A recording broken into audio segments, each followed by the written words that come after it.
मैं शिवेंद्र आप सभी को स्वागत करते हैं शिवेंद्र ब्लॉग में। तो कैसे हैं दोस्तों, उम्मीद करता हूँ आप लोग बहुत अच्छे होंगे।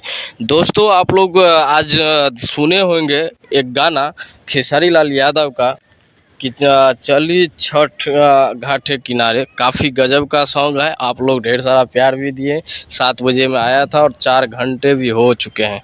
काफ़ी ढेर सारा आप लोग प्यार दिए हैं। तो दोस्तों बता दूं कि गीत तो बहुत अच्छा था, आप लोग इतना प्यार दिए।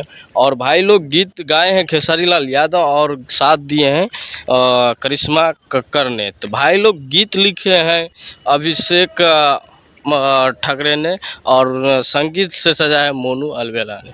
तो भाई लोग बता दूं काफ़ी गजब का सॉन्ग था, आप लोग इतना ढेर सारा प्यार दिए।